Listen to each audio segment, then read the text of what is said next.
Hello and welcome to September and the first day of school in Oxfordshire, most of the country, and an exclusive interview with Mrs. Gila Archer. Well, I know it's been a long time, but I was enjoying my summer and hopefully so were you. But I wanted to bring you today my very good friend, a beautiful client, and a very um, experienced professional, because I know that you are all looking forward to start of school months, and it is here right now.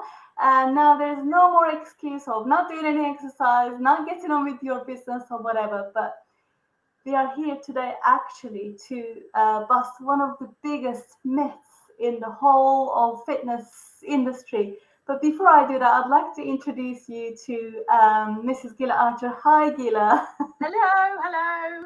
um, Gila is I nearly said born gymnast, but she wasn't born as a gymnast. She has trained to be a gymnast most of her life.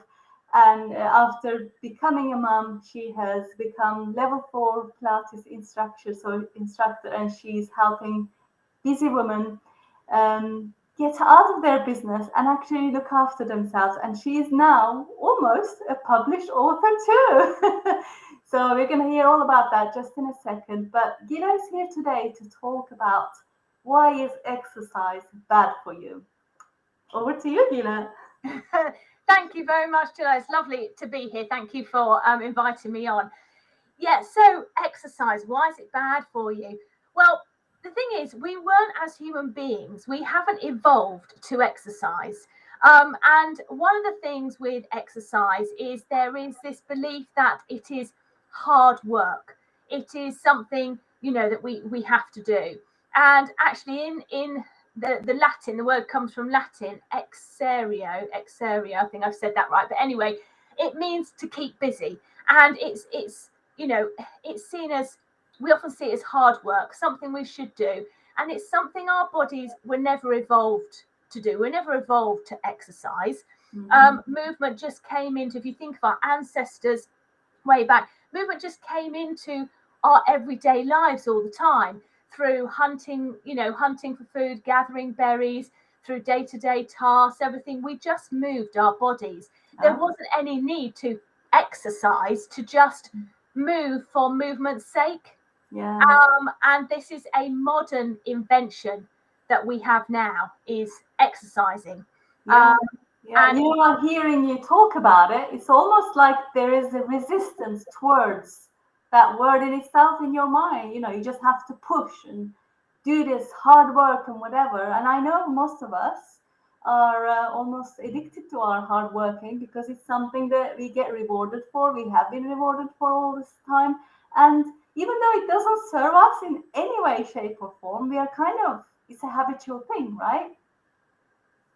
So, okay, so let's talk about what is the number one mistake people make when exercising. Okay, exercise is a modern invention, and people think, well, you must exercise to keep fit. Is this really true? well, there's sort of no, and there's a little bit of a yes in there as well. It depends in some ways, what you mean by keeping fit. And we can talk about, if you want to achieve something in the next Olympics and you want to, achieve a certain goal, then you have to train, you have to do certain movements, certain exercise and so on to do that. But for most of us, for me and you and the people that are listening, most likely today, we're not training for the Olympics. We just want to be able to be healthy and fit and feel good about what we're doing, be able to run up the stairs, run after our kids, garden, go on long walks, do all of these things and enjoy doing them without our body feeling like it's falling to pieces or letting us down or aching or anything. And it's so the mistake I think we make with exercise is sort of what I alluded to at the beginning, in that we see it as hard work.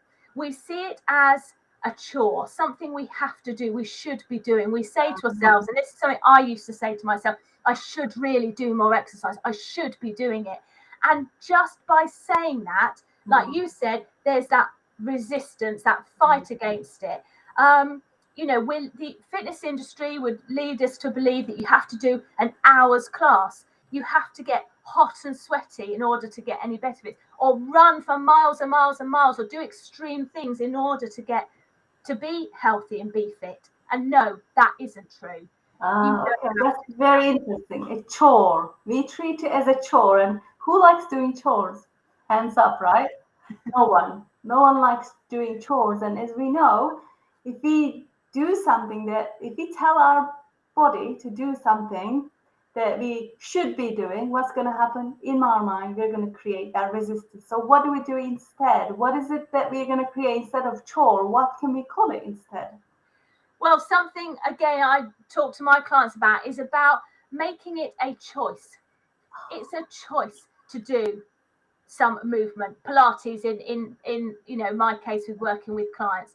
And they when you choose to do something, all of a sudden it just by saying that now it feels easier. I can feel it. I Yeah, can totally feel the ease and choose. It's like kind of creates this empowerment within you and just feels so much easier to say it, right? I mean, it's funny, but it is true. absolutely. Yeah. I choose to do the Pilates because you want to do it, you enjoy doing it, and therefore there isn't your mind isn't resisting you, Mm. and therefore it just happens. It's easier, and it's also taking out that word exercise, because if we have this sort of belief, that it's again fitness industry is no pain no gain. You hear things like that, don't you? And Yeah. it's got to be hard work.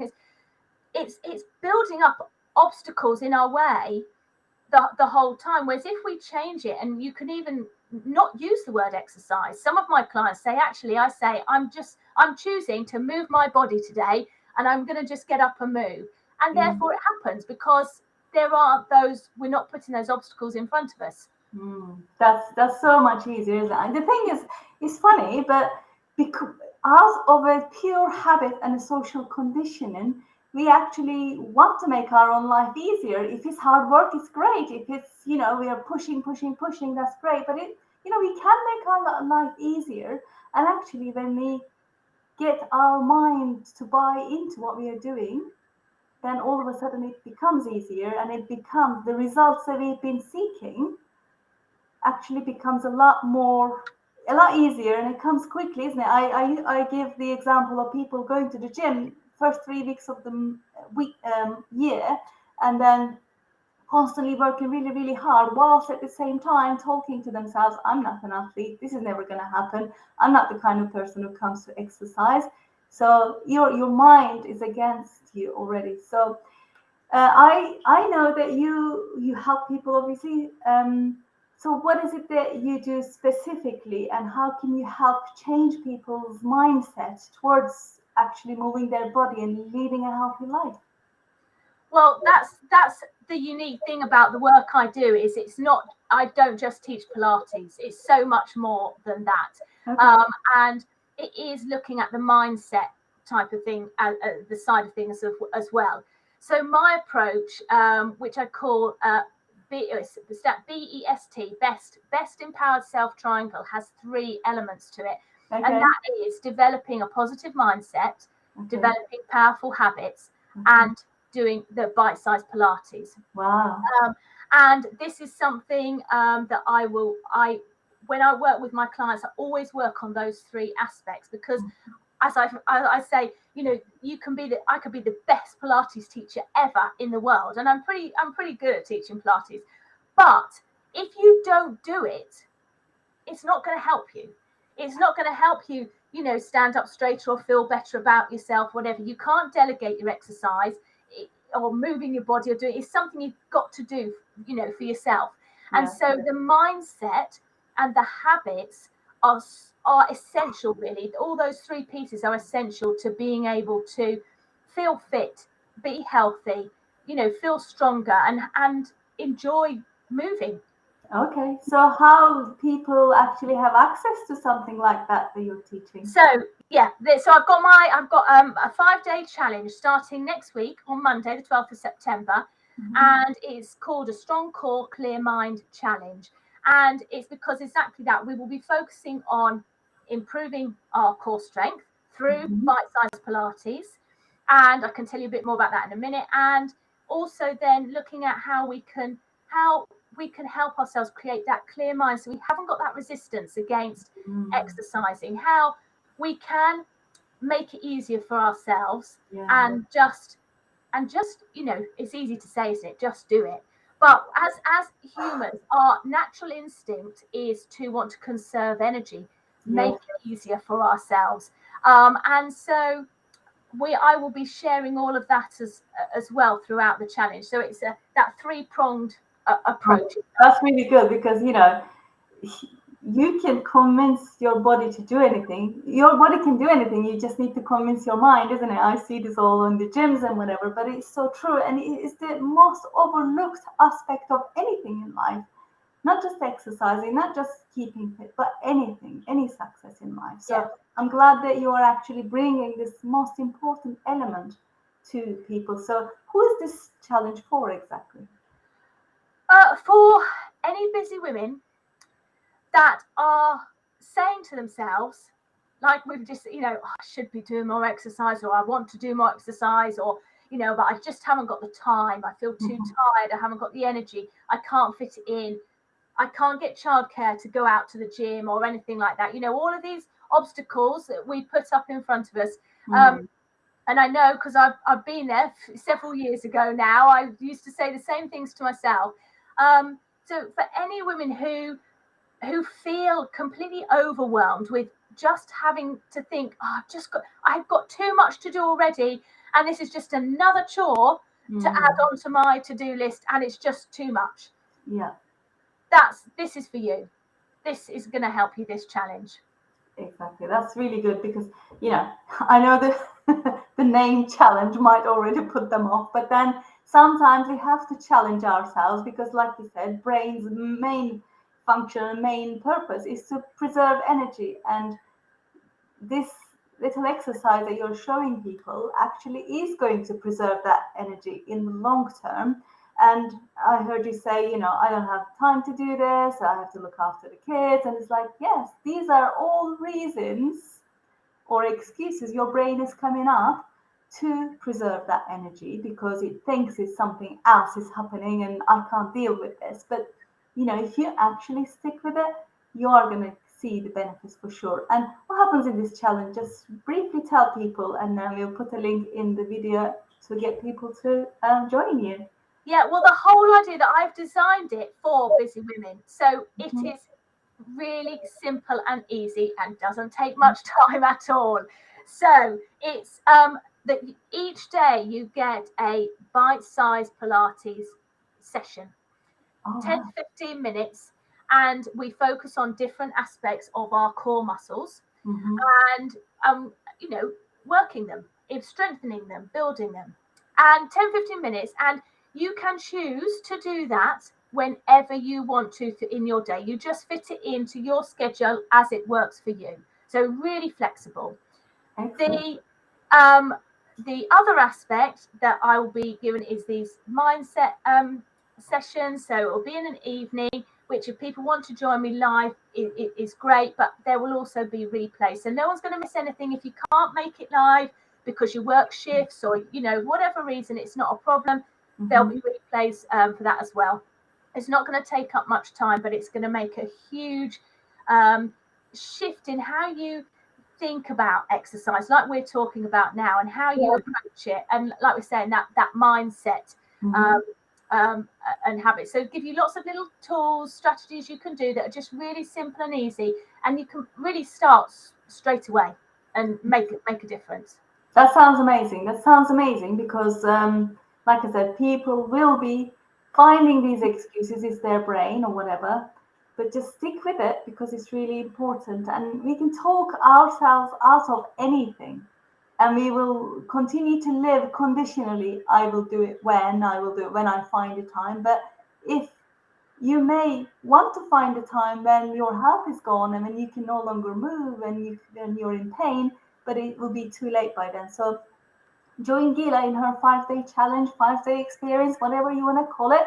You can do it in your own time. And if you cannot find 15 minutes just for yourself, then maybe you should consider a whole, you should definitely consider doing Yes. this. Yes. It's not about the time doesn't exist. It's the fact of what is it that you're prioritizing. And there are reasons why you may not be prioritizing yourself. And Gila will talk all about that in her 5-day challenge. So join her. Starting, when is it starting, Gila? Tell us. So starting on the 12th of September for Okay. 5 days. Mhm. And then by that end of the 5 days, you will see exercise as being easy and enjoyable. And you'll have, a clearer mind, you'll Mhm. feel calmer, and you'll be making that time for you. Excellent. Excellent. I mean, I haven't seen that many exercise plans or whatever working on the mindset. As we said, is the most important element that makes or break the whole thing. So I really encourage people to join this challenge. I've been through it myself a couple of times already, and I exercise. I move my body regularly, and I know the importance of this so much. When you get through the first barrier of your mindset, then everything will definitely work out. So join Gila. She knows what she's talking about, and she's almost a published author at the end of this month. So, and yeah, join her world, and definitely she will change your life. Thank you, Gila, for joining us today. Thank you, Tulay. Thank you for inviting me. Thank you. Have a wonderful day, everybody. Bye.